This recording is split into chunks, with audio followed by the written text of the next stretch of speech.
Hello everyone, আজকে আমরা পড়ব মডার্ন ড্রামার একটি সহজ ছোট্ট ড্রামা যেটির নাম হচ্ছে ওয়েটিং ফর গডো। এটি লিখেছেন স্যামুয়েল বেকেট।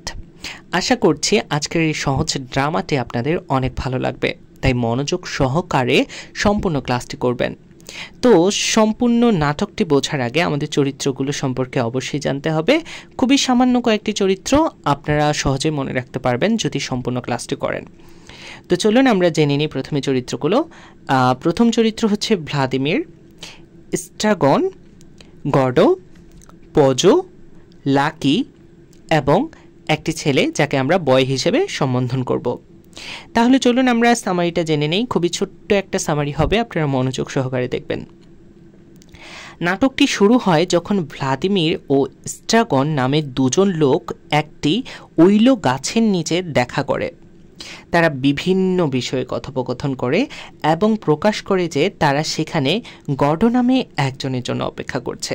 মানে এই ভ্লাদিমির এবং স্ট্রাগন একটি গাছের নিচে গডো নামের একজনের জন্য অপেক্ষা করছে। তারা অপেক্ষা করার সময় আরও দুজন লোক প্রবেশ করে। তারা যখন সেখানে অপেক্ষা করছিল এবং গল্প করছিল তখন কিন্তু আরও দুজন মানুষ সেখানে প্রবেশ করে। তাদের নাম হচ্ছে পোজো এবং তার দাস, মানে পোজোর দাস লাকি। পোজো তার দাস লাকিকে বিক্রি করতে বাজারে যাচ্ছে। সে ভ্লাদিমির এবং স্ট্রাগনের সাথে কথোপকথনের জন্য কিছুক্ষণ বিরতি নেয়। মানে পোজো তার দাস লাকিকে বাজারে বিক্রি করার জন্য যাচ্ছিল, ঠিক তখন যখন ওই গাছের নিচে দুইজনের সাথে দেখা হয় তাদের সাথে একটু গল্প গুজব করে বিরতি নেয় আর কি। লাকি নাচ গান করে তাদেরকে বিনোদন দেয়, আর তখন তার দাস পোজোর দাস লাকি নাচ গান করে তাদেরকে বিনোদন দেয়। এরপর পোজো ও লাকি চলে যায়। তারপরে পোজো ও লাকি চলে যায়। পোজো এবং লাকি চলে যাওয়ার পরে একটি ছেলে প্রবেশ করে। আমরা যে বয় হিসেবে যাকে সম্বোধন করছি সে প্রবেশ করে পোজো এবং লাকি চলে যাওয়ার পরে।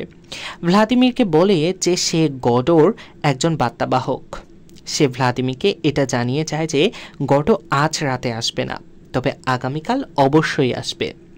ভ্লাদিমির তাকে গডো সম্পর্কে কিছু প্রশ্ন জিজ্ঞাসা করে। এরপর সেই ছেলেটিকে ভ্লাদিমির গডো সম্পর্কে কিছু প্রশ্ন জিজ্ঞাসা করে এবং ছেলেটি চলে যায়। তার চলে যাওয়ার পরে ভ্লাদিমির এবং স্ট্রাগন চলে যাওয়ার সিদ্ধান্ত নেন, তবে পদ্মা পড়ার সাথে সাথে তারা চলে যায় না। মানে তারা কিন্তু এত সহজে সেখান থেকে চলে যায় না। পরের রাতে ভ্লাদিমির এবং স্ট্রাগন আবার গডোর জন্য অপেক্ষা করার জন্য উইল গাছটির কাছে আসে। লাকি এবং পোজো আবার প্রবেশ করেন। এই যে আমরা আগের অ্যাক্টে জেনেছিলাম যে লাকি এবং পোজো তারা কিন্তু আবারও সেখানে প্রবেশ করে, তবে পোজো এখন অন্ধ হয়ে গিয়েছে। মানে পোজো এবার এখন কিন্তু আর চোখে দেখতে পাচ্ছে না, সে অন্ধ হয়ে গিয়েছে এবং লাকি বোবা হয়ে গিয়েছে। পোজো আগের রাতে যে ভ্লাদিমির ও স্ট্রাগনের সাথে দেখা করেছিল তা সে মনে করতে পারে না। আগের রাতে যে তাদের সাথে দেখা হয়েছিল সেটা সে মনে করতে পারছে না। সুতরাং তারা চলে যায় এবং ভ্লাদিমির এবং স্ট্রাগন অপেক্ষা করতে থাকে।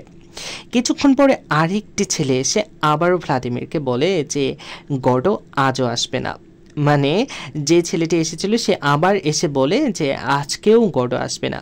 ছেলেটি চলে যাওয়ার পরে স্ট্রাগন ও ভ্লাদিমির চলে যাওয়ার সিদ্ধান্ত নেয়। তারা দুজনে কিন্তু চলে যাওয়ার সিদ্ধান্ত নেয় আর নাটকটিও শেষ হয়ে যায়।